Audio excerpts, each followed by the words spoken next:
1000 பதிவே சொல்லி விட்டுறாரு பிச்சாம இருங்க.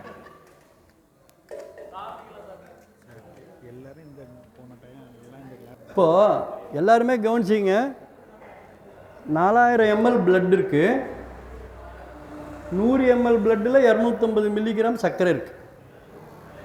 அப்படின்னா 40 100 ml இருக்கு. 40 100 4000 கரெக்டா?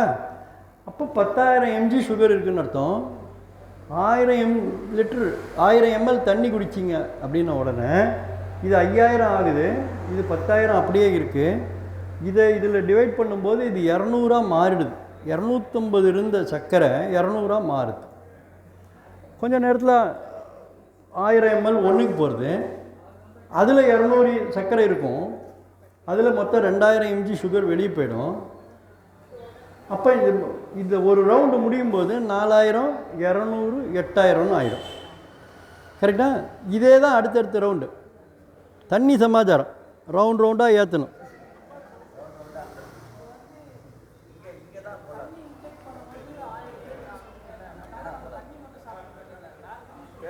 அதெல்லாம் சாப்பிடக்கூடாது. காலையில் எழுந்தோடனே இது மாத்திரம், அது வேறு தண்ணிலாம் சாப்பிடக்கூடாது. இந்த காலையில் எழுந்தோடனே வேறு ஃப்ளூயிட்ஸு ஃபுட்டெல்லாம் எடுத்துக்கூடாது. எடுத்துனா ஏறிடும். அதெல்லாம் வேறு ஃபுட்டு ஃப்ளூயிட்ஸ் வேறு ஃப்ளூயிட்ஸ்லாம் எடுத்தால் சர்க்கரை ஏறிக்கும் மறுபடியும். அப்போ மறுபடியும் குறைக்கணும். நிறைய சம்பாதிக்கிறோம், மறுபடியும் செலவு பண்ணுறோம், மறுபடியும் சம்பாதிக்கிறோம், மறுபடியும் செலவு பண்ணுறோம்ல, அதே மாதிரி தான். தண்ணி மாத்திரம் தான் வைத்தியம். அந்த சர்க்கரையை குறைக்கக்கூடிய விஷயம் அந்த தண்ணி ஒன்று தான் செய்யும். அதுக்கு பேர் தின்னர்னு பேர். புரியுதா? அது அந்த தின்னர் நம்ம கொடுத்துட்டே இருக்கணும். அப்போ தான் அந்த பெயிண்ட் எப்படி தின்னர் சேர்த்து சேர்த்து லூஸ் பண்ணிக்கிட்டே இருக்குது, இல்லைன்னா டைட் ஆகிடும். இப்போது காரில் இன்ஜின் ஆயில் கெட்டியாகுது, ஓட ஓட கெட்டியாகிடுது. அப்போ என்னாகும்? இன்ஜின் சீஸாகி நின்றுடும். கரெக்டாக ஆயில் சேஞ்ச் பண்ணுவீங்க. சரி, ஆயில் சேஞ்ச் பண்ணுறதுக்கான அந்த ட்ரை நெட்டு ஒன்று இருக்கும், அதை கழட்டினீங்கன்னா ஆயில் பூரா கீழே விழுந்துடும். மறுபடியும் ஆயிலை ஊற்றி நல்லா இது போட்டு பண்ணுவோம். கரெக்டாக? இது நம்ம உடம்புல அப்படி பண்ண முடியுமா? ஒரு ட்ரெயின் நெட் இருக்குது, கழட்டினா எல்லா ரத்தமும் வெளியே போயிடும், அப்புறம் மறுபடியும் அதை டைட் வச்சுட்டு மறுபடியும் மேலே ரத்தம் ஊற்றிக்கலாங்கிறதெல்லாம் முடியாது. அப்போ அந்த மாதிரி வரும்போது நீங்கள் கார் எப்படி ஓட்டுறீங்க? மேலே மேலே புது ஆயிலை ஊற்றிக்கிட்டே இருப்பீங்க. பழைய ஆயில் இருக்கும், அதோடவே புது ஆயிலை ஊற்றிக்கிட்டே இருப்பீங்க. பண்ணுறீங்களா? காருக்கு கரெக்டாக பண்ணுறீங்க, சொந்த காரருக்கு பண்ணுறதில்ல. ஆமாம், புரியுதா? இதான் விஷயம், சிம்பிள். இப்போ ஒருத்தர் சொன்னார் என்கிட்ட, once a diabetic always a டயபெட்டிக்னார். ஒரு தடவை சர்க்கரை வியாதின்னு முத்திரை குத்தியாச்சுன்னா சாவர வரைக்கும் உனக்கு நோவுடான்னா. அவன் இருந்தாலும் எப்படி சரி பண்ணுறதுன்னே எனக்கு புரியல. நானும் ஆடிட்டர், அவரும் ஒரு ஆடிட்டர். நார்மலாக ஒரு ஆடிட்டர் சொல்கிறது இன்னொரு ஆடிட்டர் கேட்க மாட்டாங்க சாதாரணமாக. அவன் கேட்க மாட்டான். அவன் என்ன சொல்கிறதுன்னு நான் அப்படியே முழிச்சேன். அப்புறம் கொஞ்சம் நேரம் கழித்து மொல்லமாக நான் சுதாரிச்சுட்டு சொன்னேன், once a fool always a pool.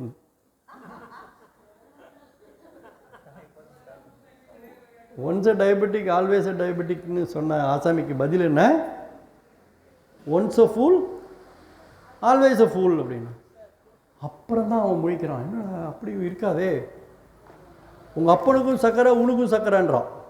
சொல்கிறேன்னா இல்லையா? பரம்பரை வியாதிங்கிறான். இவர் பரம்பரையாக டாக்டராக இருக்கார், அவர் பரம்பரையாக நோயாளியாக இருக்கார். எங்கள் அப்பா ஐயரு, நானும் ஐயரு. அவங்க அப்பா செட்டியார், அவரு செட்டியார். இவர் முதலியார், அவரும் முதலியார். இப்படியே இருக்காங்க இல்லையா? இவன் மடையன், எங்கள் அப்பா மடையன், நானும் மடையன்னு சொன்னால் ஒத்துக்குவீங்களா? எங்கள் அப்பாவும் மடையன், நானும் மடையன்னு சொன்னால் ஒத்துக்குவீங்களா? இல்லை, எங்கள் அப்பா மடையனாக இருந்தால் கூட பரவாயில்ல, நம்ம புட்சாலியாக இருக்கலான்னு ஆல்டர்னேட்டுக்கு நமக்கு வாய்ப்பு இருக்கா இல்லையா? அதை பண்ணிக்கணுமா வேண்டாமா? அதான். ஸோ சில ஆர்குமெண்ட்ஸை நீங்கள் டாக்டர் சொல்கிறாரேன்னு சொல்லி கேட்டு நீங்கள் ஏமாந்துடக்கூடாது. Once a diabetic always a டயபெட்டிக்ங்கிறது கிடையாது. ஸோ அப்போ போன ஜென்மத்தில் சர்க்கரை, இந்த ஜென்மத்துலையும் சர்க்கரைன்னு சொன்னாலும் ஏற்றுக்கக்கூடாது. போன ஜென்மத்தில் மடையனாக இருந்திருக்கோம், இந்த ஜென்மத்தில் புட்சாலியாக இருக்கலாம். ஸோ அப்படி இருக்க வேண்டிய பொறுப்பு நமக்கு இருக்குது. புரிஞ்சு புரிஞ்சு பண்ணால் அது வைத்தியம், உறிஞ்சி உறிஞ்சி பண்ணால் பைத்தியம். ஒரு நோயாளி வந்தாலும்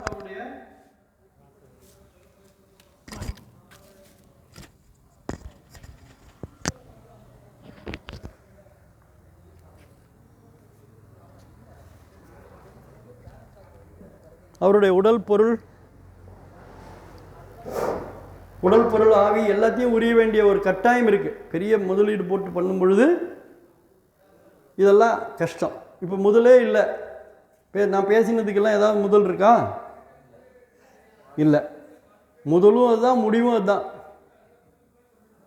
ஸோ முதல் தேவைப்பட்ட எந்த ஒரு விஷயத்துலையும் பிரச்சனை இருக்கும். இன்ட்ரெஸ்ட்னு இருக்குது, கேபிட்டல்னு ஒன்று இருக்குது, பிரின்சிபல்னு ஒன்று இருக்குது, இன்ட்ரெஸ்ட்னு ஒன்று இருக்குது. பிரின்சிபல், இன்ட்ரெஸ்ட் ஆன் பிரின்சிபல் இருந்தால் இன்ட்ரெஸ்ட் இன் பிரின்சிபல்ஸ் இருக்காது. அர்த்தம் புரியுதா? இன்ட்ரெஸ்ட் இன் பிரின்சிபல்ஸே இருக்காது. லட்சியங்களை மூட்டை கட்டி வச்சாதான் லட்சங்களை மூட்டை கட்ட முடியும். கரெக்டா? வந்துக்கிற நோயாளிக்கு நல்லது செய்யணும் அப்படின்ற ஒரு லட்சியம் இருந்தால் என்ன பண்ணும்? அந்த லட்சியத்தை முதல்ல மூட்டை கட்டி வைக்கணும். அப்போ தான் லட்சத்தையே மூட்டை கட்ட முடியும். இது ஒரு எக்கனாமிக் இன்ஸ்டிடியூஷன் இப்படி தான் ரன் பண்ண முடியும். அதை நம்ம புரிஞ்சுக்கணும். எக்கனாமிக் இன்ஸ்டிடியூஷன் அப்படி தான் ரன் பண்ண முடியும். சேவை மனப்பான்மையோடு செய்கிறாங்க. கரெக்டாக 37 வருஷமாக சேவை மனப்பான்மையோடு செய்கிறதுனால செலவு செய்கிறதுக்கு பணம் இல்லை. நீங்கள் யாராவது கொடுக்குறீங்களா அப்படின்னு கேட்க வேண்டியதான ஒரு நிலைமை இருக்குது. அங்கே அதிகாரமாக வாங்கிடுறான். பணத்தை கட்டு, இல்லைன்னா விசிறு போயிடுங்கிறான். பணத்தை அதிகாரமாக வாங்கிடுறான். இங்கே வாங்க முடியுமா? இப்போ உங்கள் சக்கரை வியாதியெல்லாம் போச்சா இல்லையா? ஒரு ஆள் எங்கிட்ட அப்பவும் சொன்னான், ஊரில் எவன் சக்கரை வேணா கரையும், எண்டு கரையாதுறான்றான். எப்படி? சும்மா பசப்பு வார்த்தையெல்லாம் பேசி ஜெயிக்கலான்னு நினைக்காத. ஊரில் எவனோட சக்கரை வேணாலும் கரையும், என்னோடது கரையாது அப்படின்னு சொல்கிறான் நோயாளி. நான் அவனை என்ன பண்ண முடியும்? ஒன்றுமே பண்ண முடியாது. காரைக்காலில் பேசும்போது நான் சொன்னேன், தண்ணிக்கிட்ட போனால் வைத்தியம், பண்ணிக்கிட்ட போனால் பைத்தியம், இன்சுலின் பண்ணிக்கிட்டேருந்து எடுக்கிறது, இதெல்லாம் சொன்னோன்னே ஒரு லேடி இருந்து, முஸ்லீம் லேடி, அவங்க சொல்கிறாங்க, என்ன இப்படி சொல்கிறீங்க? எங்கள் அம்மாவுக்கு சக்கரை வியாதி, நாங்கள் இன்சுலின் போட்டுட்ருக்கோம், எங்கள் மதத்துலேயும் இன்சுலின் பண்ணி சமாதானம் ஏற்றுக்கிறது இல்லை அப்படின்னா நாங்கள் இன்சுலின் நிறுத்திடவான்னு கேட்டுச்சு. நான் சொன்னேன், தயவு பண்ணி என் பேச்சு நீ கேட்காதன்னு. அந்த அம்மா என்ன சொல்லுது, என்னங்க நீங்களே எல்லாம் சொல்லிவிட்டு நீங்களே கேட்காதன்றீங்க அப்படின்னு. நான் சொன்னேன், என் பேச்சு உனக்கு பேசி குத்தினா உனக்கு ஏறுமா, ஊசி குத்தினா ஏறுமா, நீயே முடிவு பண்ணு. தண்ணிக்கிட்ட போனால் சக்கரை கரையுமா, பண்ணிக்கிட்ட போனால் கரையுமா, நீயே முடிவு பண்ணு. எப்பொருள் யார் யார் வாய் கேட்பினும் அப்பொருள் மெய்ப்பொருள் காண்பது அறிவு. ஸோ உனக்கு அறிவுன்றது வேணும்னா நீ மெய்ப்பொருள் நீ காணணும் இல்லையா? இப்போ எனக்கு மெய்ப்பொருள் காண வேண்டிய அவசியம் இல்லை. உங்ககிட்டேருந்து எனக்கு பணம் வர வேண்டிய அவசியம் எனக்கு இல்லை. அதனால் நான் எது உண்மையோ அதை சொல்லிட்டு போகிறேன். இல்லை உனக்கு அதுதான் பரவாயில்லன்னா அதை நீ செய்துக்கோ. தண்ணிக்கிட்ட போனால் கரையும், பண்ணிக்கிட்ட போனால் கரையாதுங்கிறத நீ புரிஞ்சுட்டேன்னா நீ செய். ஏற்றுக்க முடிஞ்சால் செய், இல்லைன்னா ஏற்றுக்க முடியாதுன்னு இந்த ஆடியன்ஸுக்கு நீ சொல்லிடுன்னு எழுந்து நின்று சொல்லணும் இல்லையா? நான் தண்ணிக்கிட்ட போக மாட்டேன், பண்ணிக்கிட்ட தான் போவேன், பேசி குத்தினா எனக்கு ஏறாது, ஊசி குத்தினா சொல்லாமண்ணா ஒருத்தருக்கும் உரிமை இருக்குல்ல. இப்போ நீங்கள் எழுந்துட்டு நின்று இவங்ககிட்ட சொல்லுங்கன்னா சொல்ல மாட்டிங்களா? உங்களுக்கு எது சொல்கிறதுக்கும் உரிமை இருக்குது. ஆனால் நீங்கள் சொல்லுங்கள், நாங்கள் வீடியோ எடுத்துக்கிறோம். இந்த மாதிரி வீடியோ எடுத்துக்கணும்ல. இப்படிலாம் ஆசாமி இருக்குதுன்னு நமக்கு தெரியணுமோண்ணா. இப்படி ஒரு ஆசாமி இருக்காங்கிறது எப்படி தெரிஞ்சுக்கிறது? வீடியோ எடுத்தால் தான் தெரியும். அதனால் நாங்கள் வீடியோ மாத்திரம் எடுத்துக்கிறோம், நீங்கள் சொல்லுங்கன்னா சொல்ல மாட்டீங்க. எப்படி சொல்ல முடியும்? புரிஞ்சு பண்ணால் வைத்தியம், உறிஞ்சி பண்ணால் பைத்தியம். இது சேலத்தில் ஒரு ரோட்டரி கிளப்பில் நான் பேசுகிறேன். நான் சொன்னேன், புரிஞ்சு பண்ணுறது வைத்தியம், உறிஞ்சி பண்ணுறது பைத்தியம் சொன்னேன். டாக்டர் உள்ள உட்காந்துருக்கார், எம்பிபிஎஸ் டாக்டரு, அவர் ஸ்கின் ஸ்பெஷலிஸ்ட். எழுந்துட்டார். தொலைச்சி என்ன நினச்சி பேசுகிற நீ? எங்கள் கிளப்புக்கு நீ கெஸ்ட்டாக வந்திருக்க, நான் உன்னை சும்மா விட்டேன். நாங்கள் என்ன ரத்த காட்டேரியா, டிராகுலாவா, ரத்தம் உறிஞ்சிரோமா? என்ன நினச்சி நீ பேசுகிற? ஐயா, நான் சொன்னது புரிஞ்சு பண்ணால் வைத்தியம், உறிஞ்சி பண்ணால் பைத்தியம் தான் சொன்னேன். நீ ரத்த காட்டேரி டிராகுலாலாம் நான் சொல்லலை. சொல்லாததையெல்லாம் சொன்னதா சொல்லாதீங்க. நான் பேசுகிறது தப்பு. ஆடிட்டருக்கு வைத்தியத்தை பற்றி பேசுகிறதுக்கு அதிகாரம் இல்லை, கரெக்டாக? ஆடிட்டர் பேசக்கூடாது. சரி, நீ பேசலாம், இல்லை நான் தப்பாக பேசுகிறேன், நீ மாற்றி சொல்லு. புரிஞ்சு பண்ணுறது பைத்தியம், உறிஞ்சி பண்ணுறது வைத்தியம். அதானே சொல்லணும். இப்போ நான் சொல்கிறது தப்புனா அப்படி தாங்க மாற்றி சொல்லணும். இப்போ எதுகை மோனையும் கரெக்டாக வருது இல்லை? பானா வருதா? புரிஞ்சு பண்ணால் அது பைத்தியம், உறிஞ்சி பண்ணால் வைத்தியம். வா வருதா? அதனால் நீங்கள் சொல்லுங்கள், மாற்றி சொல்லுங்கன்னு முழிக்கிறார். எப்படி சொல்லுவார் அவர்? நான் சொல்கிறது தப்புன்னா அவர் மாற்றி சொல்லணுமாண்ணா? நீ மாற்றி சொல்லு, நீ சொல்கிறது ரைட்டுன்னு நான் சொல்கிறேன்னு. ஆனால் நீ முதல்ல சொல்லணும். அப்புறம் அவர் சட்டையை பிடிச்சி எல்லோரும் உட்கார வச்சாங்க அவர் சீட்டில். அப்பா, நீ அவசரப்படாத, என்ன சொல்கிறான்னு முதல்ல கேளு.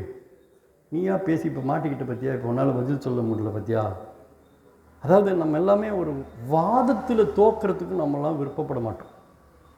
மோது போரில் தோற்று போகிறதுக்கு யாருமே அஞ்ச மாட்டோம். ஆனால் வாது போரில் தோக்கிறதுக்கு ரொம்பவும் கஷ்டப்படும்.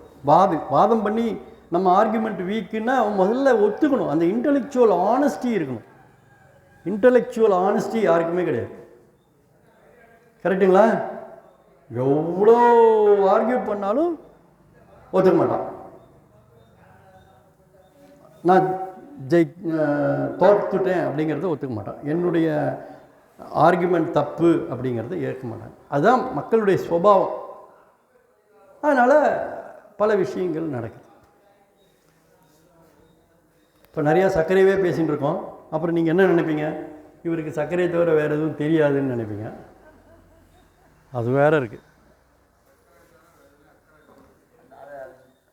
அது வேறு இருக்குது. சர்க்கரை பற்றி இவருக்கு அது ஒன்று தான் தெரியுது, வேறு தெரிலன்னு. இப்போது மூச்சு தொந்தரவு. கொஞ்ச நாள் முந்தி நமக்கெல்லாம் கொரோனா, மூச்சு திணறல், கரெக்டாக? மூச்சு திணறி பல பேர் செத்தது பார்த்துருக்கோம். மூச்சு அது விட்டால் அது பேர் மூச்சு, விடாட்டி அதுக்கப்புறம் சொல்கிறேன். விடாட்டி போச்சு, விட முடியாட்டி போச்சு. ஏன் விட முடியல? ஏன் மூச்சு விட முடியல? சளி மூக்கில் அடைக்குது, தொண்டையில் கபம் அடைக்குது, கரெக்டுங்களா? சளி அடைச்சிருக்குன்னா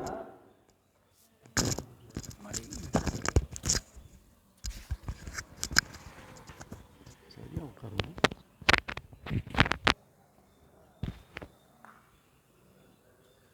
சளி அடைக்குது, மூக்கு சிந்திக்கணும், மூளையும் சிந்திக்கணும்.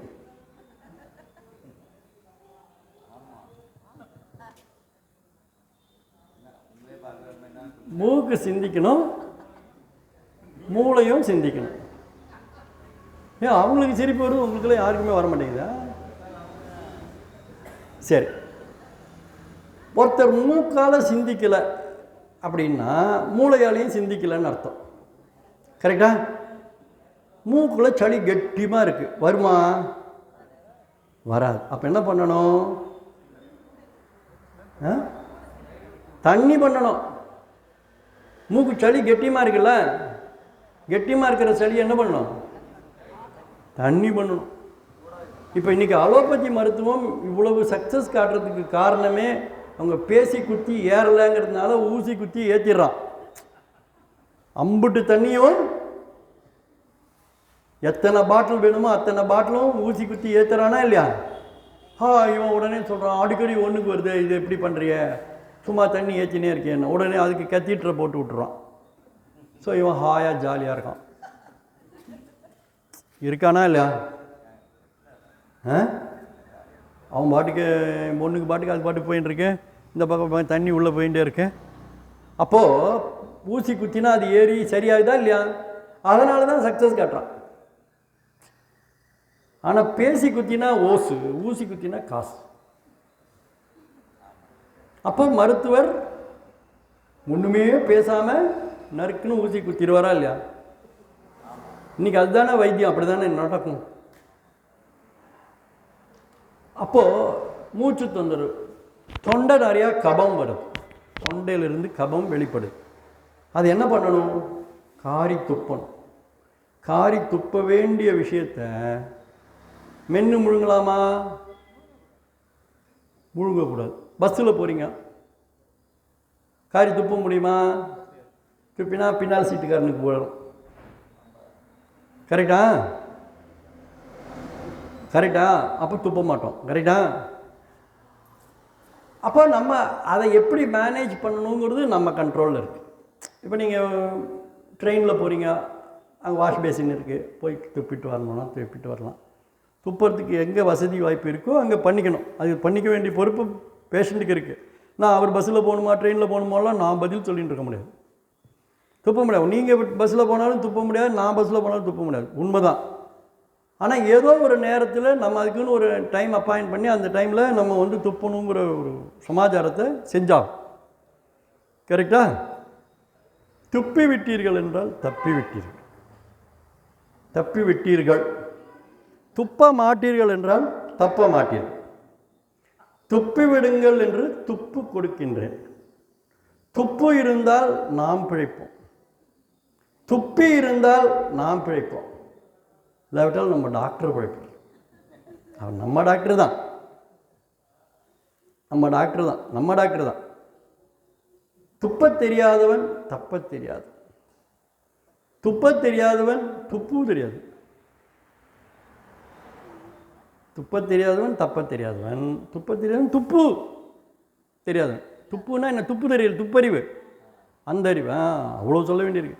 துப்பறிவு, துப்பு துப்பு துப்பு தெரியாது. நாட்டில் துப்பு கெட்டவர்கள் பல பேர், துப்பி கெட்டவர்கள் ஒருத்தர் கூட கிடையாது. சிங்கப்பூரில், ஹாங்காங்கில் அந்த சார்ஸ்னு ஒரு நோய் வந்தது, கொரோனான்னு ஒன்று வந்தது. ஆனால் அவங்கெல்லாம் துப்பக்கூடாது. துப்பினா சாட்டையை வச்சு அடிப்பான், தெரியுமா? துப்பினா நம்ம நாட்டில் 50 பேரும் ரோட்டில் துப்பாமல் போகிறவனே கிடையாது. மூக்கு சிந்தி எலக்ட்ரிக் போஸ்ட்லேயே தடவிட்டு தான் போவான். ஷாக் அடித்தா கூட பரவாயில்ல. செய்வானா மாட்டானா? இல்லை, எதுக்கு சொல்ல வரேன், நம்ம எளிமையாக புரிஞ்சிட்ருக்கோம் அதை. நம்ம ஊரில் அந்த கொரோனாவோ அந்த சார்ஸோ நம்மளை ஏன் அவ்வளோ பாதிப்பு பண்ணலன்னா இதுதான் காரணம். பண்ணாது. இவனை துப்பிடுறானே, இவன் தான் வேலை முடிஞ்சு போச்சுல அங்கேயே. இப்போது துப்ப வேண்டும் என்பது ஒரு துப்பறிவு. துப்ப வேண்டும் என்ற துப்பறிவு பேஷண்ட்டுக்கு தெரியல அப்படின்னா, அந்த துப்பறிவு பேஷண்ட்டுக்கு இல்லை அப்படின்னா, டாக்டருக்கு ஒரு துப்பறிவு இருக்குது. என்ன துப்பறிவு சொல்லுங்க?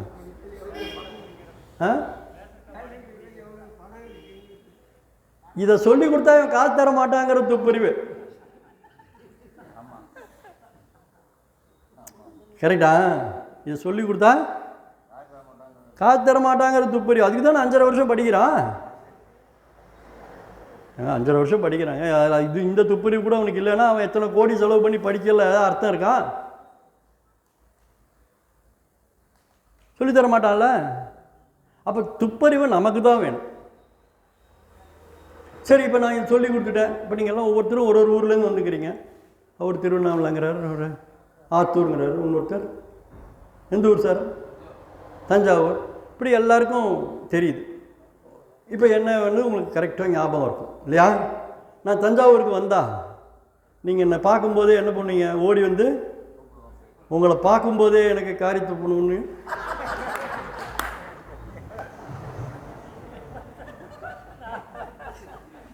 ஞாபகத்துக்கு வருது. உங்கள் நண்பர் ஓடி வந்து என்ன சொல்லுவார்? சார், உங்களை நினைக்கும் போதே எனக்கு காரி துப்பணும். சொல்லுவீங்களா மாட்டீங்களா? துப்பிடுவீங்க. ஆ, என்கிட்ட சபரிமலைக்கு நான் போயிருந்தேன். அங்கே ஒரு ஆள் வந்திருந்தான். நான் பட்டுக்கோட்டைக்காரங்க, நான் ஆடுதுறையில் நீங்கள் பேசுகிறத சார் அங்கங்கே போட்டேன்.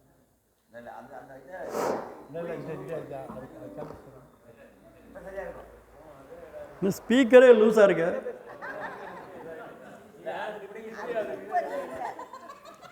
அன்பழகன், ஸ்பீக்கர் லூஸுன்னு சொல்லுவாங்க. நான் என்ன பண்ணுறது பாருங்க. இப்படி ஒரு ஃப்ரெண்டு இருந்தால் போகிறோம், எனிமையாக தேவையில்லை. அதான் அந்த சபரிமலை உச்சியில் உட்காந்துருக்கேன். அவர் சொல்கிறார், அங்கே இருந்து ஓடி வந்து இந்த மாதிரி 2 பேர் வராங்க, பட்டுக்கோட்டைக்காரங்க. சார், நீங்கள் ஆடுதுறையில் பேசினதெல்லாம் நான் கேட்டிருக்கேன், உங்களை பார்த்தாலே எனக்கு காரியத்தை பண்ணணும் ஞாபகம். சபரிமலை சன்னிதானத்தில் தான் நடக்குது இது.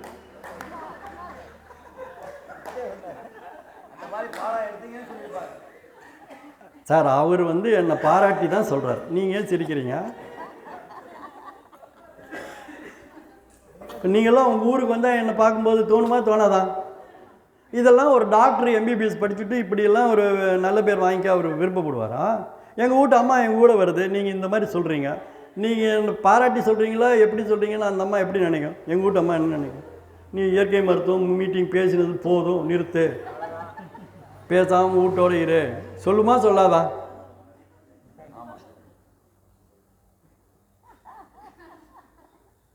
சரி, ஆஸ்துமா, பிரான்கைட்டிஸ் ஏதோ சொல்கிறாங்க, வியாதிக்கு ஏதோ பேர் சொல்கிறாங்க. எல்லாமே ஒரே மூச்சு தொந்தரவு தான், எல்லாமே ஒரே பாயிண்ட் தான். தண்ணி பண்ணினா அந்த அழுக்கு வெளியே போயிடும், கொலன்னு ஆனால் தான் வெளியே வரும். நீங்கள் தான் மூக்கு சிந்தி, உங்கள் மூக்கு நீங்களே பிடிச்சி நீங்களே சிந்தி எடுத்துட்டிங்கன்னா அது வைத்தியம். உங்கள் மூக்கு நீங்களே பொத்தினா வைத்தியம். நான் உங்கள் மூக்கு நான் பொத்தினா பைத்தியம். உங்கள் மூக்கை நான் பொத்தி பண்ண முடியுமா? அது பைத்தியம். இவன் பைத்தியம்ன்றான். அந்த வைகை வடிவேல் சினிமாவில் ஏதோ சொல்லுவானே, இந்த ஜோக்கெல்லாம் வரும், அது மாதிரி. அதனால் சில விஷயங்கள் நம்ம அதையே புரிஞ்சுக்கணும். ஓ, இதுதான் எங்க இதை புரிஞ்சுக்கிறதுக்கு எத்தனை வருஷம் ஆகுதுங்க? இது புரிஞ்சுக்கிறதுக்குள்ளே உசுர் போயிடுது. கரெக்டாக? அது நீ 80 வயசானாலும் எத்தனை வயசானாலும் மூக்கு சிந்திக்கணும், மூளை சிந்திக்கணும். அது தவிர அதுக்கு வைத்தியமே கிடையாது.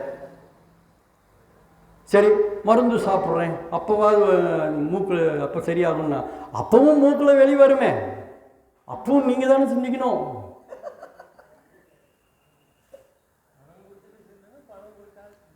பாருங்க.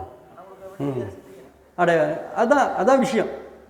ஸோ எளிமை உண்மைங்கிறதெல்லாம் வியாபாரம் ஆகாது. பொய் பித்தலாட்டம் வியாபாரம் ஆகும். ஸோ எது வியாபாரமே ஆகாதோ நல்லா புரிஞ்சுங்க, எது கண்டிப்பாக வியாபாரம் ஆகாதோ அதுதான் உண்மையான வைத்தியம். அது எந்த நோயாக இருந்தாலும் சரி. சர்க்கரை கரையும், கரைந்தால் குறையும், குறைந்தால் மறையுங்கிறது வியாபாரமே ஆகாது. ஒரு கண்டம் விட்டு கண்டம் பாஞ்சிங்கன்னா கூட உங்களை சுற்றி கண்டம் வந்துகிட்டே இருக்கும்.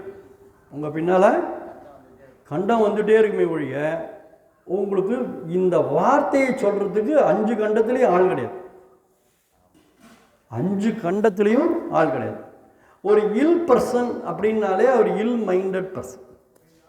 எப்படி புரியுதா?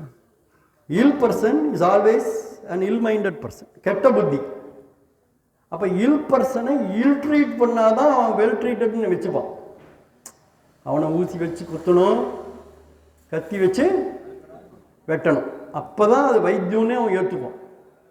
அவனோட மூக்கு செடியும், அவனோட கோழை, அவனோட ரத்தம், அவனோட ஒன்றுக்கு, அவனோட மலம் எல்லாத்தையும் எடுத்து நம்ம டாக்டர் வந்து டெஸ்ட் பண்ணணும். அதெல்லாம் வச்சு அப்படி பிப்பட் பியூரட்லாம் விட்டு அதெல்லாம் எடுத்து பார்க்கணும். அப்போ தான் அது வைத்தியம்னு ஒத்துப்பான். கரெக்டுங்களா? என்ன கேட்டார் ஒருத்தர், நீ இதெல்லாம் நீ டெஸ்ட்டே பண்ண மாட்டியான்னாரு. உன் குப்பை, உன்னுடைய மூக்கு செடி உனக்கே குப்பை, அதையே நீயே எரிஞ்சுட்டு நீ வெளியே வந்துட போகிற, அதை எடுத்து வச்சு நான்லாம் டெஸ்ட் பண்ண மாட்டேன்ப்பா, உனக்கு வேணும் அதை டெஸ்ட் பண்ணுறதுக்கு ஆள் இருக்குது, நீ அவர்கிட்ட போய் பண்ணிக்கோ, அவர்கிட்ட போய் நீ பண்ணிக்கோ அப்படின்னு சொல்லிட்டு. அது அவனுடைய குப்பையை நம்ம எடுத்து ஏதாவது செய்ய வேண்டிய, ஆராய்ச்சி பண்ண வேண்டிய விஷயம் இருக்கா?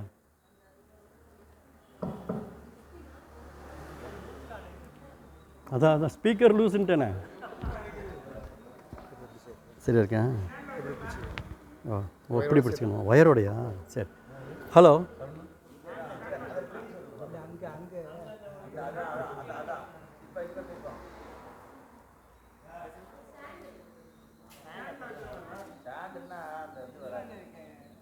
ஓ ஸ்டாண்டில் வச்சா வராதா? சரி, கொஞ்சம் நகரணுன்னா வேணுமேப்பா.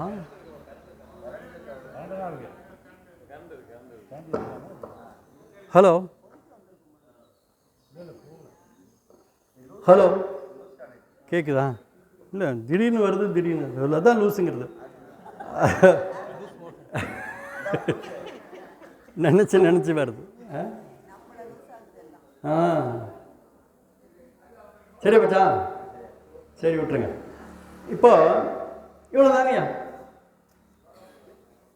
இப்போ சொல் அப்படிங்கும்போதே நான் என்ன சொன்னேன், சொல்லுக்கு பொருள் இருக்கணும். சொல்லுக்கு பொருள் இல்லைன்னா சொல்லுவதிலும் பொருள் இல்லை. கரெக்டா? இது ஏதோ நான் பணங்க சம்பாதிக்கணும்னு ஆசைப்பட்டெல்லாம் நான் சொல்லலை. ஆனால் உண்மை ஏதோ சொல்கிறேன், சொல்லுக்கு பொருள் இருக்கணும். சொல்லுக்கு பொருள் இல்லை என்றால் சொல்லுவதிலும் பொருள் இல்லை.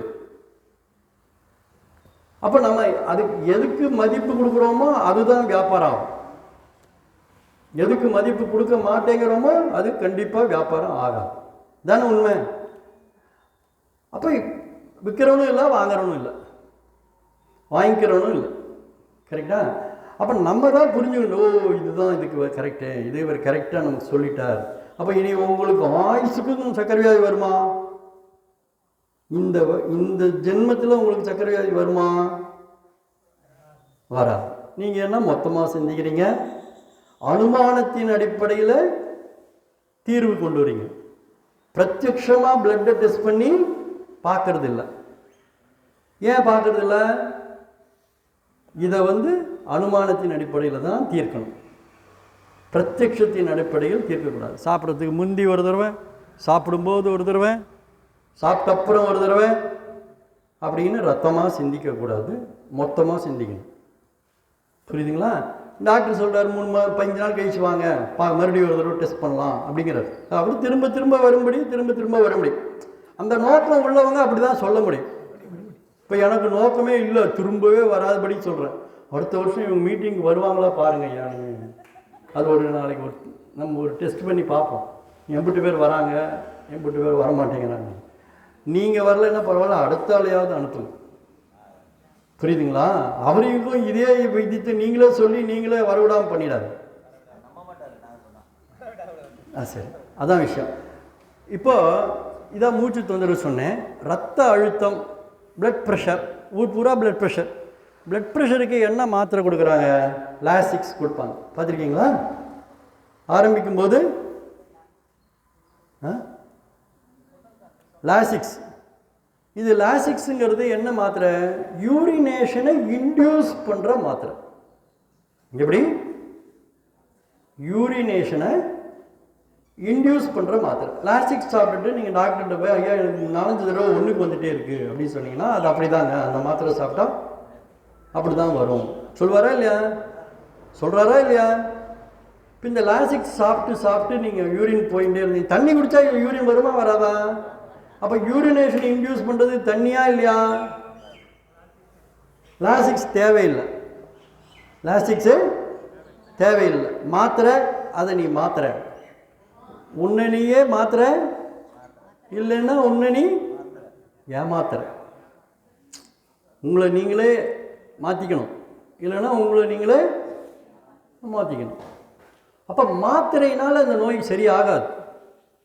இந்த லாசிக்ஸ் சாப்பிடும்போது என்ன நடக்குது அப்படின்னா, அந்த பிளட்டில் இருக்கிற பிளாஸ்மான்னு சொல்லுவோம் இல்லையா, நீங்கள் தண்ணி குடிக்கிறது இல்லைம்மா, மாத்திரை சாப்பிட்றீங்க, அது யூரினேஷன் இன்டியூஸ் பண்ணுது. அந்த யூரினேஷன் இன்டியூஸ் பண்ணும்போது பிளட்டில் இருக்கிற பிளட் பிளாஸ்மாவே போயிடும் வெளியே. அந்த யூரினில் பார்த்தீங்கன்னா அப்படியே அந்த பிளாஸ்மா மாதிரி மஞ்சள்னு இருக்கும். அப்போ உங்கள் பிளாஸ்மாவில் இருக்கக்கூடிய நியூட்ரிஷன், ஆக்சிஜன், இந்த மாதிரி முக்கியமான சமாச்சாரங்கள்லாம் வெளியே போயிடும். உடனே அதுக்கு மல்டிவிட்டமின் டேப்லெட் புரியுதுங்களா? விட்டமின்ஸ் எல்லாம் போயிடும். அதெல்லாம் கொடு. இப்படி மாத்திரைக்கு மேலே மாத்திரை கொடுத்துட்டே இருப்பாங்க. அதான் கடைசியில் அது அந்த வழி. அப்படி தான் பண்ண முடியும். அதுதான் ஸ்டாண்டர்ட் ஆப்ரேட்டிங் ப்ரொசீஜராக பரிணாமியத்தில் வர முடியும். இப்போ நாங்கள் சொல்கிறது திரும்பவே வராதபடி பண்ணுறது வைத்தியமாகவே பரிணாமிக்காது. புரியுதுங்களா? அப்போ ரத்த அழுத்தம்ங்கிறது அதான் பாயிண்ட். ரத்தம் ரத்தத்தினுடைய டென்சிட்டி கெட்டி ஆகிடுது. நல்லா புரிஞ்சுங்க. டென்சிட்டி சர்க்கரை வியாதி வந்தால் ரத்த அழுத்தம் உடனே வரும்னு சொல்கிறாங்க. ஏன்னா சர்க்கரை வியாதியில் என்ன சொல்லுது? ரத்தம் கெட்டியாக போகுது, டென்சிட்டி அதிகமாகும். பிளட்டு டென்சிட்டி அதிகமாக அதிகமாக ரத்தத்தினுடைய அந்த பிளட் ப்ரெஷரும் அதிகமாகும். ஏன்னா ஹைலி திக்கான லிக்விட், அந்த லிக்விட் அந்த ஹார்ட் அப்படி பம்ப் பண்ணி வெளியே தள்ளும்போது ஹை ப்ரெஷரில் தள்ளினாதான் உடம்பு பூரா போய் ஒரு ரவுண்டு வரும். கரெக்டாக? இல்லைன்னா அது எங்கேயாவது நின்றுக்கும். அது எங்கேயாவது ஒரு இடத்துல நின்றுடும், அது போகாது அதுக்கு மேலே. ஸோ ஹை ப்ரெஷரில் அப்படி பம்ப் பண்ணி ஹை ப்ரெஷரில் அந்த ஹார்ட்டு என்னாச்சு? மைக்கு தான் ஹார்ட்லெஸ்ஸாக இருக்கு.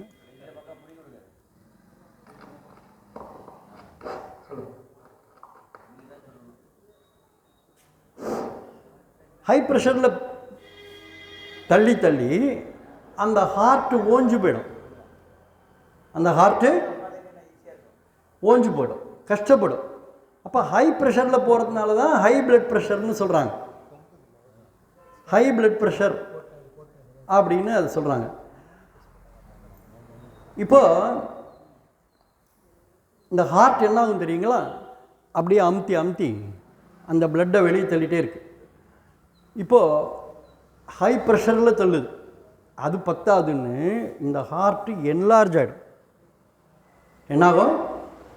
என்லார்ஜ் ஆகி நிறையா பிளட்டை பிடிச்சி நிறையா பிளட்டை ஹோல்டு பண்ணி நிறையா வச்சு அமுத்தும். ஏன்னா கடைசியில் உடம்பு பூரா அந்த பிளட்டு போய் வரணுங்கிற ஒரு நிர்பந்தம் இருக்கிறதுனால நிறையா பிளட்டை வாங்கி என்லார்ஜ் ஆகி சொல்லுவாங்கல்ல, you should have a large ஹார்ட்டுமாங்க. நமக்கு என்ன ஆகுது? என்லார்ஜ்டு ஹார்ட் இருக்கு. என்லார்ஜ் ஹார்ட்னா என்ன அர்த்தம்? பெருசாகிடுது. பெருசாகி வீக் ஆகிடும், ஹார்ட் வீக் ஆகிடும். சொல்கிறாங்களா இல்லையா? பிளட் ப்ரெஷர் அதிகமாகுது, ஹார்ட் என்லார்ஜ்மெண்ட் ஆகிடுத்து, ஹார்ட்டில் பிரச்சனை வந்துடுதுன்னு சொல்கிறாங்க. இதுதான் விஷயம். ஸோ இவ்வளோக்கும் சரி பண்ணக்கூடிய விஷயம் தண்ணி தான். சொல்கிற பார்த்தீங்களா? இப்போ தண்ணி குடிக்கும்போது அந்த டென்சிட்டி கம்மியாயிடும், டயபெட்டிஸ் இல்லாமல் போயிடும். விஸ்காசிட்டியும் கம்மியாகும். விஸ்காசிட்டி என்னென்னா நம்ம சளி கோழை இதெல்லாம் பிளட்டுக்குள்ளேயே இருக்குது இல்லையா? அது திரண்டு மூக்கில் வாயில் கோழையாகவும் சளியாகவும் வெளியே வந்துடும். அது சிந்தி எடுத்துகிட்ட உடனே பிளட்டில் விஸ்காசிட்டியும் கம்மியாயிடுது, டென்சிட்டியும் கம்மியாயிடுது. ஹார்ட் அப்படி லைட்டாக அப்படி பம்ப் பண்ணால் உடம்பு பூரா சுற்றி வரும். உடம்பு பூரா பிளட்டு சுற்றி வரும், ஈஸியாக சுற்றி வரும். இப்படி பம்ப் பண்ணும்போது அதிலிருந்து வெளிப்படக்கூடிய ரத்தமானது எங்கேயுமே எந்த தடையுமே இல்லாமல் எல்லா இது ஈஸியாக போய் ஒரு ரவுண்டு அடித்து வரும். அப்போ உங்களுக்கு பிளட் ப்ரெஷரும் போயிடும், சுகரும் போயிடும், ஹார்ட் பிரச்சனைகளும் சால்வ் ஆகும். புரியுதுங்களா? ஒருத்தர் சொல்கிறார், ஹார்ட்டு பிரச்சனை இருக்குது, நிறையா தண்ணி குடிக்கக்கூடாதுன்னு டாக்டர் சொல்கிறாரு. ஏன்னா ஹார்ட்டு நிறையா தண்ணியை ப்ராசஸ் பண்ண வேண்டிய அவசியம் இருக்குது, அது அப்படி கொஞ்சமாக தானே வேலை செய்யுது அப்படின்னு சொல்கிறாங்க. அது உண்மை இல்லை. ஒரு கிணத்துல ஒரு மோட்டர் பம்ப் செட் இருக்குது. கிணத்துல தண்ணி ஃபுல்லாக இருக்குன்னு வச்சுங்க, அப்போ மோட்டர் பம்ப் செட்டு ஈஸியாக வேலை செய்வான்? ரொம்ப ஆழத்தில் 100 அடி ஆழத்தில் இருக்குன்னாக்கா அந்த மோட்டர் பம்ப் செட்டு கஷ்டப்பட்டு வேலை செய்யும். அதே தான் நம்ம ஹார்ட்டில் உள்ள ஹார்ட்டும் ஒரு பம்பிங் மெக்கானிசம்.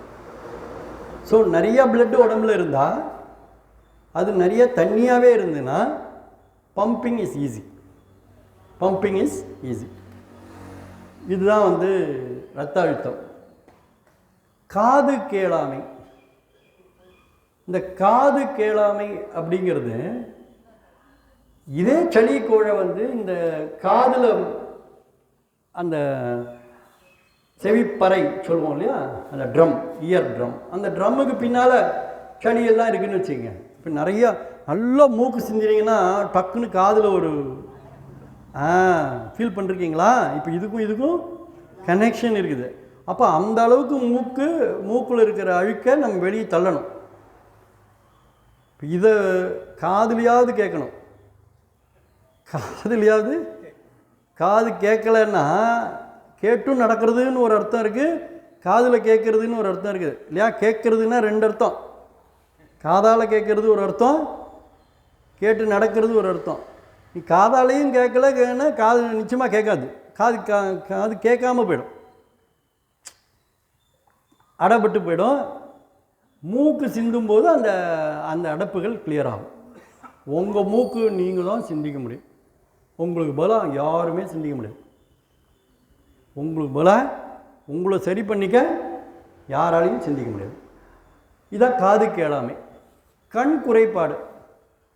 இப்போ இதே அழுக்கு தான் கண்ணுக்குள்ளே பீழையாக வருது இல்லையா? நீங்கள் நாளைக்கு போய் வீட்டுக்கு போய் நல்லா ஒரு 2 லிட்டர் 3 லிட்டர் தண்ணி குடிச்சு பாருங்கள், கண்ணில் பீழையெல்லாம் வரும். எங்கெங்கேயோ மூளையிலேருந்து இந்த அந்த ரத்தமானது பாஸ் ஆகி கண்ணில் பீழையெல்லாம் நிறையா வரும். பீழையெல்லாம் வெளியே தள்ளணும். இதெல்லாம் வெளியே தள்ளினா தான் அந்த மூளையில் அந்த பார்வையை உணரக்கூடிய செல்கள் இருக்குது.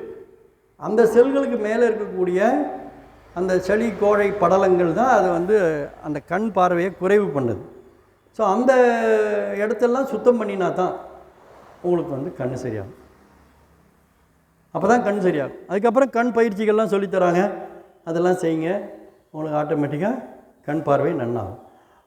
அதில் ஒரு வினோதம் என்னென்னா, இன்றைக்கி கண் மருத்துவம் ரொம்ப விசேஷமாக நடக்குது, பார்க்குறோம். இந்த கண்ணு மொழியவே தோண்டி எடுத்துட்டு வேறு கண்ணு மொழியை வச்சு தைக்கிறாங்க. நம்ம குழந்தைய நம்ம பார்த்து கண்ணே மணியே அப்படின்னு கொஞ்சம் நம்ம வீட்டு பேத்தி குழந்தை சொல்கிறோம். அந்த கண்ணு மணியை பிடுங்கி எடுத்துடுறோம். கரெக்டா? இந்த நோயாளி கண் போனால் பரவாயில்ல அப்படின்னு எழுதி தரான்.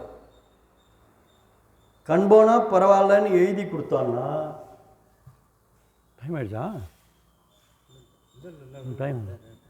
கண் போனால் பரவாயில்லன்னு எழுதி கொடுத்தா அது ஐ கேரும் கிடையாது, ஐ டோன்ட் கேர் பண்ணிவிட்டு ஐ கேர் பண்ணிட்டேன்னு பீத்திங்கிறேன்னா இல்லையா? சொல்கிறோமா இல்லையா? ஒவ்வொருத்தரும் எனக்கு 50,000 செலவாச்சு, அரவிந்த், லோட்டஸ், ஏதோ ஆஸ்பத்திரி நிறையா இருக்குது. ஒவ்வொரு பல கோடி ரூபாய் செலவு பண்ணி ஆஸ்பத்திரி கட்டிட்டான்னா அப்படின்னா அது வைத்தியமாகுமா, இது வைத்தியமாகும்? நீங்களே தண்ணி குடிச்சிக்கங்க, நீங்களே மூக்கு சளி சிந்திக்கிங்க, நீங்களே கப்பு வச்சு க்ளீன் பண்ணிக்கிங்க, நீங்களே எல்லாம் சரி பண்ணிக்கிங்கன்னு சொல்லி உங்களுக்கு எல்லாம் சொல்லி கொடுத்து எல்லாமே நீங்களே செஞ்சுட்டா எப்படி டாக்டருக்கு காசு வரும்? சொல்ல முடியாது. அந்த அந்த அறிவை தருவது தான் வைத்தியமாக இருக்கணும். கரெக்டா? அப்போ கண் ஐ டோன்ட் கேர்னு பண்ணிவிட்டு ஐ கேர் பண்ணிட்டேன்னு நம்மளாம் பீத்திக்கிறோம். பெண்கள் வைத்தியம் அந்த அம்மா அன்றைக்கே சொல்லிச்சு, பிசிஓடி ஏதோ பேசிட்டு பெண்களுக்கு ரொம்ப நம்ம இந்தியன் கல்ச்சர், ஹிந்து கல்ச்சரில் முக்கியமாக சொல்லப்பட்டது அது பீரியட் தான். அவங்க தனிமை வேணும், அவங்களுக்கு ஓய்வு கொடுக்கணும், அவங்க வீட்டுக்குள்ளே வந்து சமைக்கக்கூடாது, புருஷங்காரன் சமைச்சு போகணும். அப்போ அந்த 3 நாளாவது அப்போ தான் அவன் சமைப்பான், இல்லைனா அவன் எப்படி சமைக்கவே தெரியாமல் போடும். நெருப்புக்கிட்ட போகக்கூடாது, வேலை அங்கே இங்கே போகக்கூடாது, அவங்களுடைய அந்த மென்ஸ்ட்ரல் டிஸ்சார்ஜ் ஈஸியாக வெளியே போகணும். ஏன்னா மலம் மூத்திரம் 2 அழுக்கு இருக்குது. இந்த 2 அழுக்குக்குமே நமக்கு வந்து கண்ட்ரோல் இருக்குது. கொஞ்சம் நேரம் மூத்திரம் போகாமல் அடக்கிட்டு கொஞ்சம் நேரம் கழிச்சு போகலாம். மலம் அதே மாதிரி கொஞ்சம் நேரம் போகாமல் இருந்துட்டு அடக்கி போகலாம். அந்த மென்ஸ்ட்ரல் டிஸ்சார்ஜ் அப்படி பண்ண முடியாது. அது அழுக்கு வரும்போது அதுக்கு எந்த விதமான மசில் கண்ட்ரோலும் அங்கே கிடையாது. அது பாட்டுக்கு அது வெளியே வந்துடும். ஒரு பெண் பெரியவளாராக குழந்தை ஸ்கூலில் போச்சு, அது பெரியவளாயிட்டா அவளுக்கு பெரியவளானதே தெரியலன்னு அம்மா ஸ்கூல்லேருந்து டீச்சர் கொண்டு வந்து வீட்டில் விட்டு போவாங்க. அது குழந்தை பெருசானதே அதுக்கு தெரியாது. ஏன்னா அந்த அந்த அந்த அளவுக்கு அது அந்த அழுக்கானது வெளியே போகும். இதை தான் வந்து மகாபாரதத்தில் திரௌபதி வஸ்திராபகரணத்தில் சொல்கிறாங்க. வியாச மகரிஷி சொல்கிறாரு, விநாயகர் உட்காந்து அது எழுதுறாரு அந்த புஸ்தகத்தை. அது வந்து ஒரு ஒரு நிர்வாணப்படுத்தி அந்த புஸ்தகம் விற்கணுங்கிறதுக்காக எழுதப்பட்ட விஷயம் இல்லை. பெண்ணின் ஆரோக்கியத்தை உள்ளடக்கி சொல்லியிருக்காங்க. அவர் சொல்கிறா, நான் ஒத்த வஸ்திரத்தில் இருக்கேன், இன்னொரு வஸ்திரம் என்கிட்ட இல்லை, 2 பீஸ் கிடையாது, இன்னர் கார்மெண்ட்ஸ் கிடையாது, நீ இந்த புடவையை அவுத்தேன்னா அங்கே ஒன்றுமே இல்லை, நீ என்னை பார்க்காத, என்னை இப்படிலாம் செய்யாதன்னு அவர் கேட்குறான். அப்பவும் இவன் விடாமல் பண்ணுறான். அப்பவும் அவரை காப்பாற்றினதான் அந்த கதை அப்புறம் கொண்டு போகிறாங்க. ஒரு விரசமான ஒரு விஷயத்தை காப்பியத்தினுடைய கிளைமேக்ஸில் கொண்டு சொல்லியிருக்கிறாங்கன்னா அது வந்து புஸ்தக வியாபாரத்துக்காக சொல்லலை. அது வந்து அந்த பெண்ணினுடைய ஆரோக்கியத்தை உள்ளிட்டு. இன்றைக்கும் நம்ம வீட்டில் ஒரு பொன் குழந்தை பெருசாச்சா சீர், அந்த பெண்ணுக்கு தனிமை ஓய்வு, மாமங்காரம் வந்து தென்னை இது கீத்து போட்டு குடிசை கட்டி கொடுத்து அந்த பெண்ணுக்கு தனிமையும் ஓய்வும் கொடுத்து. ஏன்னா அந்த பொண்ணுக்கு முதல் மென்சுரேஷன்லேருந்து அது தெரியணும், தனிமை ஓய்வு வேணும். தனிமையும் ஓய்வும் இல்லைன்னா கழிவு நீக்கம் என்பது அறவே நடக்காது. தனிமையும் ஓய்வும் இல்லைன்னா கழிவு நீக்கம் என்பது கிடையாது. ரெஸ்ட் எடுக்கணும், போய் ரெஸ்ட் எடுத்துக்கணும். ஒரு பொம்னாட்டிகள்லாம் சொல்கிறேன், நல்லா ரெஸ்ட் எடுத்துக்குங்க. ஏன்னா புருஷங்காரன் ரெஸ்ட்டே கொடுக்க மாட்டான், கொடுத்தா கடைசி ரெஸ்ட் தான் கொடுத்தா கடைசி ரெஸ்ட்டு தான் கொடுப்பான். 3 நாள் ரெஸ்ட் எடுக்கிறதாண்ணா எடுத்துக்கோ, உனக்கு நல்லது, இல்லைன்னா ஆஸ்பத்திரின்னு அலையணும். சொல்ல போகிறாங்களா? எந்த ஆஸ்பத்திரியில் சொன்னாங்களா? அந்த காலத்தில் பெரியவங்களாம் நம்ம நீங்கள் யோசிச்சு பாருங்கள், உங்கள் அம்மா தாய்மார்கள் பாட்டிகள்லாம் எப்படி இருந்தாங்க? 10-18 குழந்தை பிறந்திருக்கும், ஒரு பிசிஓடி கிடையாது, ஒரு சிரமம் கிடையாது, அப்படி இருந்திருக்காங்க. அதுதான் அதனுடைய சமாச்சாரம்.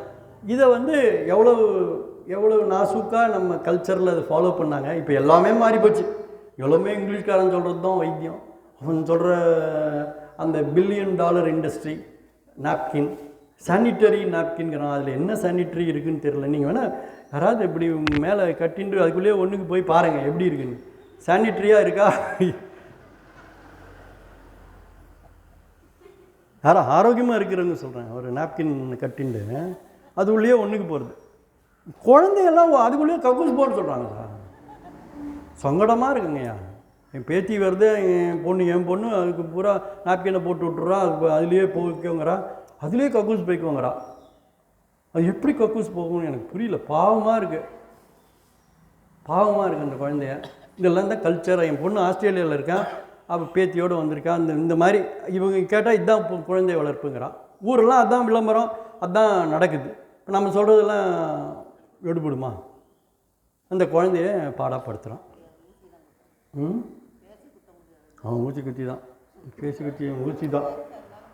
இதுதான் பெண்கள் வைத்தியம். நான் இதுக்கு மேலே நான் சொல்ல விரும்பல. பாக்கியெல்லாம் நிறைய பேர் இருக்காங்க, நிறைய சொல்லுவாங்க அதை பற்றி. அதுக்கப்புறம் பல் வைத்தியம்.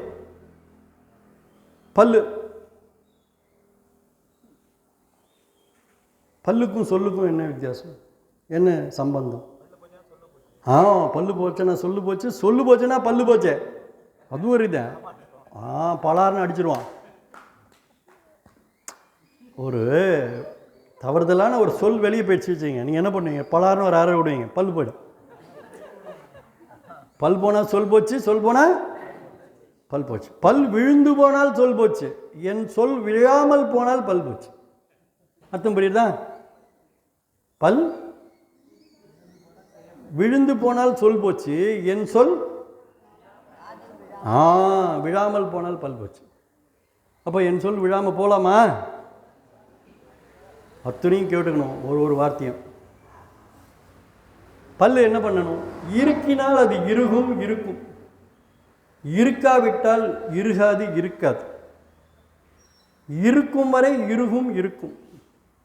இருக்க இல்லை என்றால் இருக்கவில்லை இருக்கவில்லை என்று பொருள். பல்ல மேலேயும் கீழையும் கடிச்சிக்கங்க. உங்கள் பல்ல மேல் பல்லு கீழ்ப்பல்லாலும் கீழ்ப்பல்ல மேல் பல்லாலும் கொஞ்சம் பல்ல கடிச்சுன்னு கேளுங்க. நீங்கள் இப்போ கொஞ்சம் நேரம் பல்ல கடிங்க. கொஞ்சம் தத்திரி இருக்கட்டும், கொஞ்சம் தத்திரியே இருக்கட்டும். இப்போ பல்ல இருக்கினால் என்ன சொல்ல வரேன்னா, உங்களுக்கு இந்த இடத்துல ஒரு ஆரோக்கியம் உணர முடியுதா? இந்த இடத்துல ஒரு வலிமை உணர முடியுதா? நம்ம சொல்கிறோம் இல்லை, பல்ல கடிச்சுட்டு வலியை தாங்கிக்கோங்கிறோம். உடம்புல எங்கே வலி ஏற்பட்டாலும் என்ன பண்ணுறோம்? பல்ல கடிச்சுன்னு தாங்கு. ஒரு டெலிவரினா கூட வலிக்கிறதுன்னா கூட அப்போ கூட பல்ல கடிச்சுட்டு தாங்கு, முக்கி விடு சொல்லித்தராங்கல்ல. அப்படி தானே சொல்லித்தர முடியும் குழந்தைக்கு. அப்போ இருக்கினால் இருக்கும், இருக்காவிட்டால் இருக்காது. இப்போ உணவு இருக்குது, இருக்க வேண்டிய உணவு கொடுக்குறாங்களா? வாயில் போட்டு முழுங்க முடியுமா? ஒரு தேங்காய் துருவல் கொடுத்துட்றாங்க, தேங்காய் துருவல் கொடுத்துட்றாங்க. இருக்காமல் அப்படியே டபக்குன்னு வாயில் போட்டு முழுங்க முடியுமா? என்ன பண்ணுவீங்க? மேல் பல்லை கீழ்ப்பல்லாலும் கீழ்ப்பல்லை மேல் பல்லாலும் இருக்கிறீங்க. அப்போ இருக்க வேண்டிய உணவு இருக்க வேண்டும். வல்லினர்வு இடைநர்வுலாம் நான் என்னால் எழுத முடியல, அதுக்குள்ளே இடம் இல்லாமல் போச்சு. வல்லினர்வு வேறு, இடைநர்வு வேறு. புரியுதுங்களா தமிழை? இவ்வளோ தான் பல் வைத்தியம். இதய மருத்துவம் ஏற்கனவே சொன்னேன். ஹார்ட்டு, லங்ஸு எல்லாமே சளி கோழை வெளித்தள்ளுங்க. சளி கோழை ரூபத்தில் தான் அது இருக்கும். இப்போ உங்களுக்கு எனிமாலாம் சொல்லி கொடுத்தீங்களா ஐயா? எனிமாலாம் சொல்லி கொடுத்தீங்களா? எனிமா சொல்லி கொடுத்தாங்களா? எனிமாவை பற்றி அங்கே அவர் எழுதிக்கிறார் திருவள்ளுவர். 8வது குறள், நோய் நாடி நோய் முதல் நாடி அது தணிக்கும் வாய் நாடி வாய்ப்பச் செயல்னு எழுதியிருக்கார். என்ன சொல்கிறாரு? 2 வாய்க்கு நடுவில் ஒரு நாடி இருக்குது, அதுதான் நோயினுடைய முதல் நாடின்றத அந்த குறளில் மறைபொருளாக சொல்கிறார். உடைச்சு சொல்லலை, மறைச்சு சொல்லியிருக்கார்.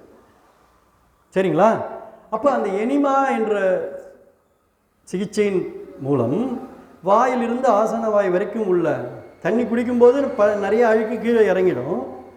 எனிமா கொடுத்து பண்ணும்போது அந்த அழுக்கு வெளியே போயிடும். சில பேர் சொல்லுவாங்க, அதெல்லாம் கக்கூச்செல்லாம் போய் எனிமா யூஸ் பண்ணுறதா? அதெல்லாம் மாமூலாக வர வேண்டியது, இயற்கையாக வர வேண்டியது, இயற்கையாக தான் வரணும்.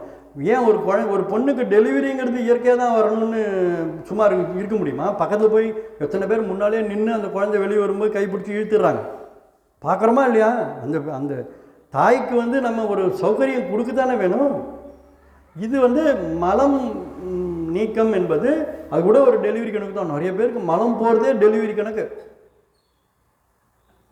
இப்போ வெளியே போயிட்டு வந்தாலே டெலிவரி ஆகிடுச்சுமா, அது அவ்வளோ கெட்டியமாக அவ்வளோ இதாக இருக்கும். அப்போ தண்ணி கொடுத்தா அது கொலன்னு ஆகி ஈஸியாக வெளியே வந்துடும்.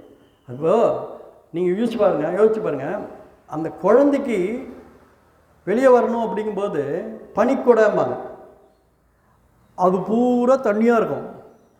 அந்த தண்ணி வெளியே வரும்போது அந்த குழந்தையும் ஈஸியாக வெளியே வரும். கரெக்டாக? அத்தனை பெரிய குழந்தைய வெளியே வரணுன்னா அவ்வளோ தண்ணி வேணும். அதே மாதிரி தான் மலத்துக்கு வெளியே வரணுன்னா நீங்கள் நிறையா தண்ணியை உள்ளே கொடுத்தா அது ஈஸியாக வெளியே வந்துடும். மூளை மருத்துவம், மூளை வரைக்கும் அது சுத்தமாகணும். மூக்கு, இப்போ நான் சொன்னேன் இல்லையா, கண்ணு சுத்தமாகுது, மூக்கு சுத்தமாகுது, காது சுத்தமாகுது. இதெல்லாம் சுத்தமான ஆட்டோமேட்டிக்காக மூளையும் சுத்தமாகும்.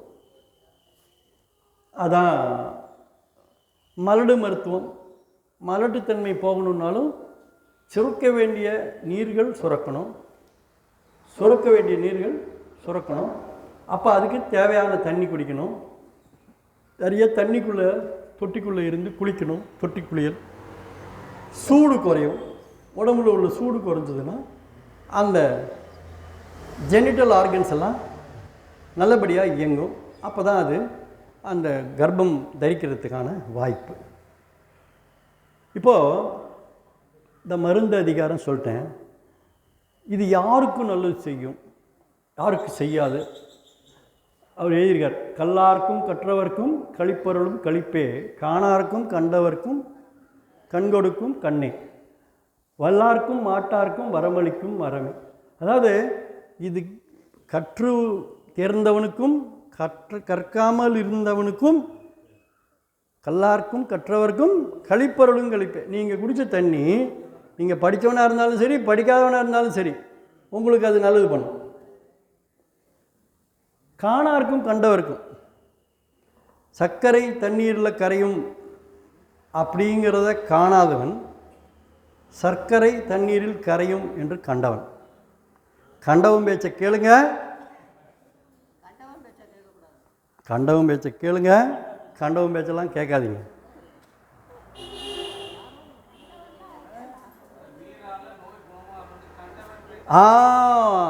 சொல்லிட்டார், கரெக்டாக வந்து பாயிண்ட்டு வந்துட்டார். கண்டவன் பேச்சை கேளுங்க, கண்டவன் பேச்செல்லாம் கேட்காதீங்க. அதான் காணார்க்கும் கண்டவர்க்கும் கண்களுக்கும் கண்ணே, வல்லார்க்கும் மாட்டார்க்கும் வரமொழிக்கும் வரவே, மதியார்க்கும் மதிப்பவர்க்கும் மதிகொடுக்கும் மதியே, நல்லார்க்கும் பொல்லார்க்கும் நடுநின்ற நடுவே, நரர்களுக்கும் சுரர்களுக்கும் நலம் கொடுக்கும் நலமே, எல்லாருக்கும் பொதுவில் நடம் இடுகின்ற சிவமே, என்னரசே ஆண் புகழும் இசையும் அணிந்தருள். எனக்காகவே எழுதி வச்சுக்கிறார் திருவருட்பா. இதான் ஆத்திச்சூடியில் சொல்ல.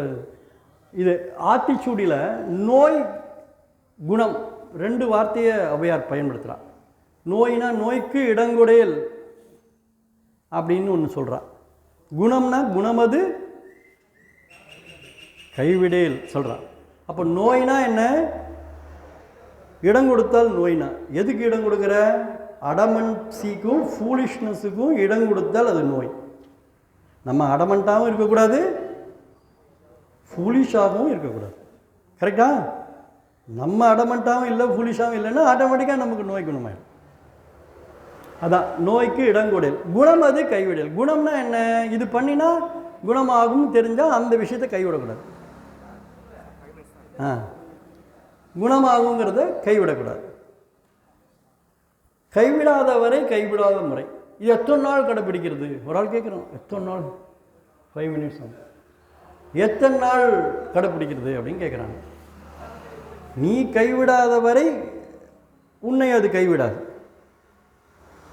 நீ கைவிடாத காலம் வரை கைவிடாது. கைவிடாத நபரை கைவிடாது. கைவிடாத காலம் வரை கைவிடாது. எம்புட்டு நாள் ஆயுசோடு இருக்கோமோ, எம்புட்டு நாள் ஆரோக்கியமாக இருக்கணும்னு ஆசைப்படுறோமோ, அம்புட்டு நாள் செஞ்சாலும். கரெக்டா? இன்றைக்கி மாத்திரம் செஞ்சால் ஒரு ரெஜிமெண்ட் ஒரு 3 weeks பண்ணால் போகிறோம் அப்படிங்கிற மாதிரி ஐட்டம் இல்லை. அப்புறம் right left of diabetes. By taking right quantity of water at right intervals of time, you would have left the disease. Otherwise, you will be left with the disease. இது right, அது left.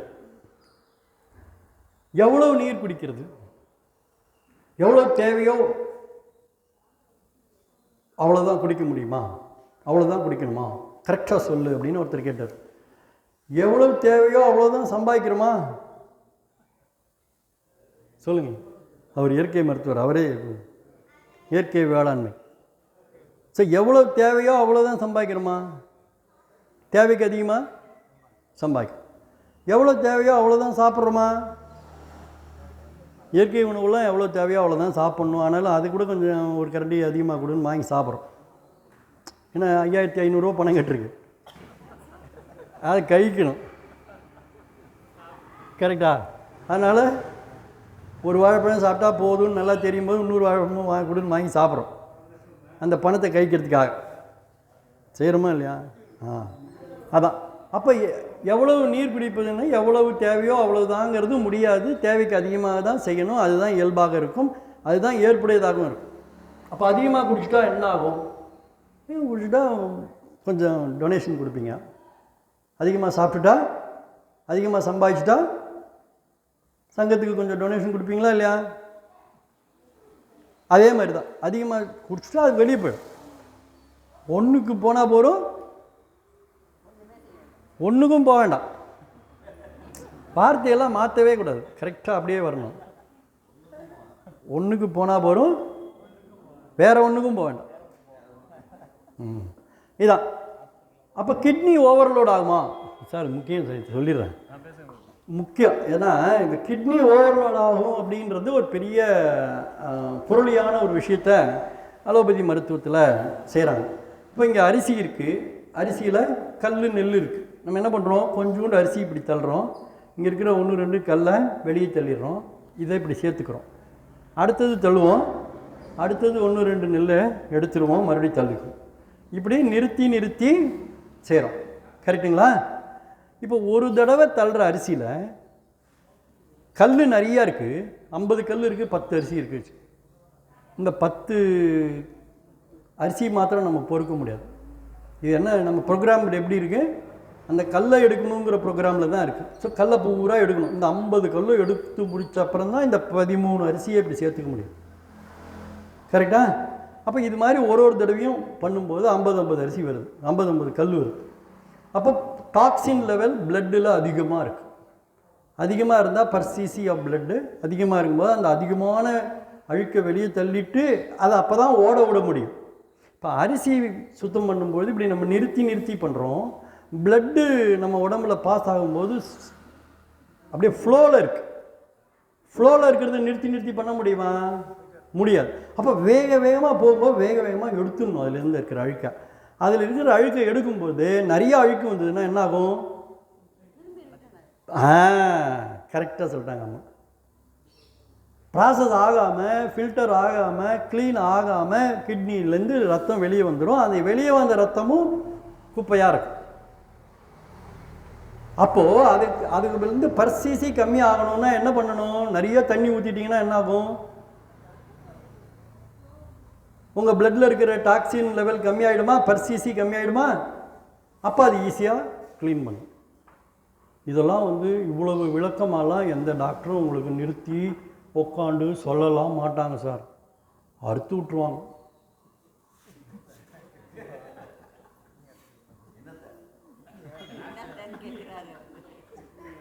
இவ்வளோலாம் சொல்ல மாட்டாங்க. Kidney கெட்டு போகும்னு நீங்கள் சொல்ல ஆரம்பிச்சிங்கனாலே நிறுத்திடுவாங்க one day. அவ்வளோ அதோடு அந்த பாயிண்ட்லேயே அவங்கள அப்படியே அழைச்சின்னு போயிடுவாங்க டயாலிசிஸ் ட்ரீட்மெண்ட்டுன்னு. ஸோ கிட்னி கெடவே கெடாது. பேராமீட்டரே வந்து பிளட்டில் உள்ள urea, uric acid, toxin levels கம்மியாகணும். அந்த டாக்ஸின் லெவலுங்கிறது டைல்யூட் பண்ணால் தான் நடக்கும். டைல்யூட் பண்ணாமல் அது நடக்காது.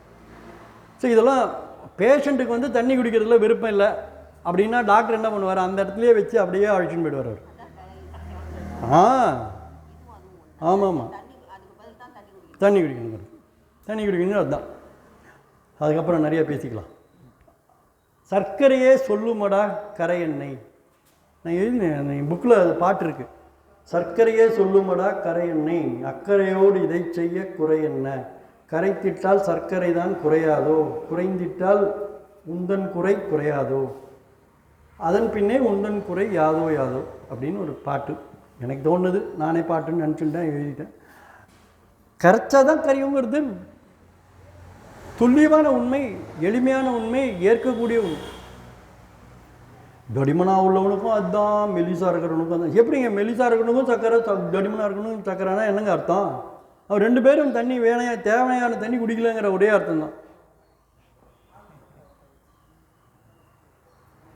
ஆடிட்டர் சொன்னால் அது audit report. Audit report is a true and fair report. Doctor சொன்னால் டாக்டர்டு ரிப்போர்ட், அது ஃபால்ஸ் ரிப்போர்ட்னு அர்த்தம். இங்கிலீஷில் டாக்டர்டுனா என்ன அர்த்தம்னு டிக்ஷனரியில் பாருங்கள். DOCTORED ஸ்பெல்லிங் போட்டிங்கன்னா ஃபால்ஸ்னு அர்த்தம். ஸோ டாக்டர் சொன்னாலே அது ஃபால்ஸாக தான் இருக்கணுங்கிறது நான் சொல்லலை, இங்கிலீஷ் லாங்குவேஜே சொல்லுது. இங்கிலீஷ் லாங்குவேஜ் சொல்லுது, இங்கிலீஷ் டிக்ஷனரியே சொல்லுது. அவ்வளோதான் விஷயம். இது அப்புறம், இது ஒரு சின்ன ஜோக்கு தான், அது அப்புறம் பேசிக்கலாம். நல்லது. அனைவருக்கும் நன்றி, வணக்கம்.